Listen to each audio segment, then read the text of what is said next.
Bonjour tout le monde. Alors, heureux de vous voir en ligne. On va essayer essentiellement reprendre là où on a laissé la dernière fois que l'on s'est vu. Alors, on a vu Jésus naître, on l'a vu grandir. Aujourd'hui, on va le voir être baptisé. Alors, essentiellement, Jésus va être baptisé par Jean-Baptiste. Alors, je prends le texte ici, dans mon petit livret. Alors, Jésus paraît.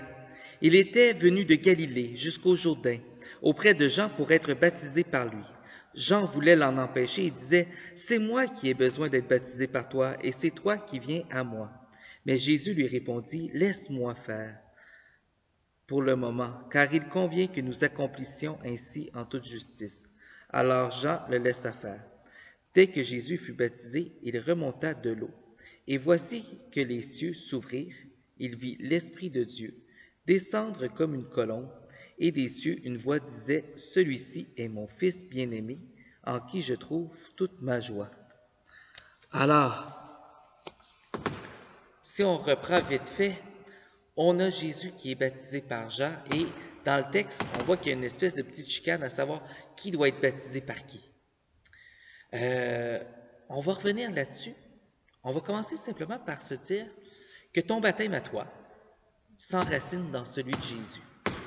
Si Jésus n'avait pas vécu ce geste-là, et s'il n'était pas, selon nous les chrétiens, mort et ressuscité, tu ne serais pas baptisé sans doute aujourd'hui.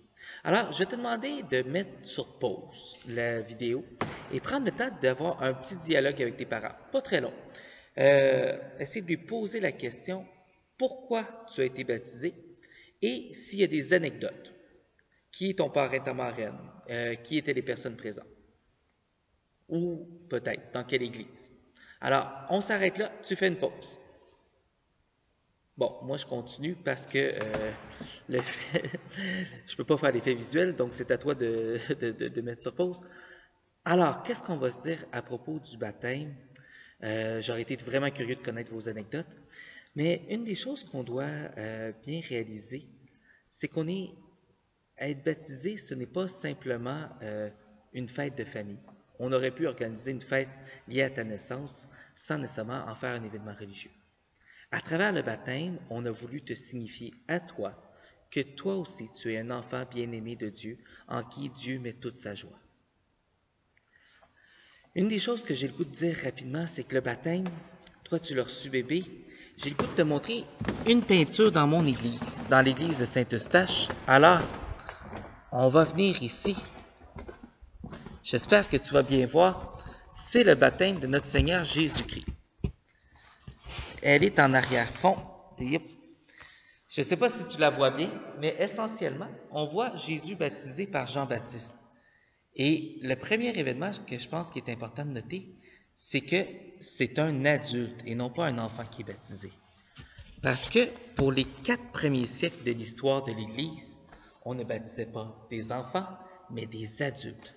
C'est simplement lorsque un des empereurs romains va faire du christianisme une religion d'État dans le 4e siècle qu'on va se sentir obligé de baptiser les enfants pour qu'ils puissent devenir eux aussi fonctionnaires dans l'Empire romain. Alors, pas plus que ça. Une des choses qu'il faut saisir aussi, pourquoi le texte était aussi tiraillé, c'est moi qui devrais être baptisé par toi et non pas l'inverse et tout ça, c'est que dans le fond, nous les chrétiens, quand on retourne au 1er siècle, à l'époque où le texte a été écrit, on était en chicane avec les disciples de Jean-Baptiste. Une chicane non pas à savoir que nos valeurs étaient profondément différentes, c'est pas ça du tout, c'était simplement de savoir qui était le chef. Alors, les disciples de Jean avaient toujours l'argument de dire, puisque votre maître a été baptisé par le nôtre, c'est qu'il s'est fait disciple du nôtre. Donc, c'est notre maître qui est le chef. Alors, nous, quand on a écrit ça, parce qu'on n'avait pas le choix de l'écrire parce que c'était un fait historique, c'est sûr qu'on l'a réécrit un peu à notre façon pour dire que c'est Jésus le chef. Même si, personnellement, je reconnais vraiment que Jésus a été disciple de Jean, moi, j'ai pas de misère à dire que je suis un chrétien, un disciple de Jésus avant tout, parce que je crois sincèrement que Jésus a amené le discours sur le pardon de Dieu, sur l'amour de Dieu, à une autre étape que l'enseignement de Jean. L'enseignement de Jean, il est très simple, il est sur l'honnêteté et le partage qui sont fondamentales.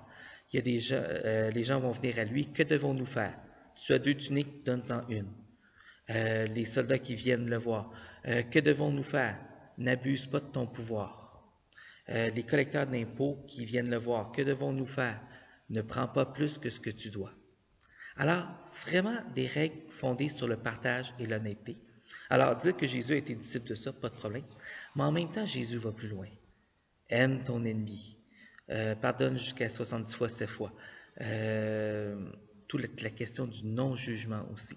Alors, il y a plein de choses que Jésus va amener plus loin que Jean-Baptiste, et c'est pour ça qu'il n'y a pas de problème à être un chrétien.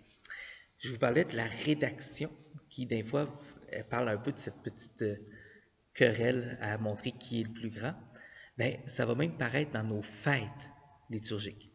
Je vous donne 2 fêtes, vous essayez de me trouver les dates. Donc, Noël, donc le 25 décembre, et la Saint-Jean-Baptiste, qui est le 24 juin, effectivement. Alors, ces 2 dates-là ont été choisies exprès pour correspondre à des moments de l'année. Est-ce que vous trouvez lesquels? Alors, effectivement, le solstice d'été et le solstice d'hiver. Alors, tout ça, ça part d'une réflexion dans l'Évangile qui va dire, à propos de Jean-Baptiste, il faut que lui diminue pour que moi, je puisse grandir. Et, à vrai dire, c'est Jean-Baptiste lui-même qui dirait, il faut que je diminue pour que lui grandisse. Alors, ça fait référence à Jésus soleil levant. C'est pour ça qu'on avait pris le solstice d'hiver pour Noël. C'est parce qu'à partir de ce moment-là, le temps des journées rallonge. Le temps d'ensoleillement dans la journée rallonge. C'est pour ça qu'on dit que Jésus est un soleil levant sur nos jours. Donc, c'est des dates qui sont purement symboliques. Si on parle de la naissance ou de la mort de Jésus ou de Jean-Baptiste, je ne crois pas qu'on ait la date précise. Cependant, ça nous permet d'avoir une symbolique qui nous aide à réfléchir un peu là où on est. Alors, donc le premier sacrement de l'Église, le baptême, vous l'avez vécu, et dans le fond, on se rappelle qu'il s'enracine lui-même dans le baptême de Jésus. Alors, on va clore cette petite capsule, et je vous souhaite une belle journée.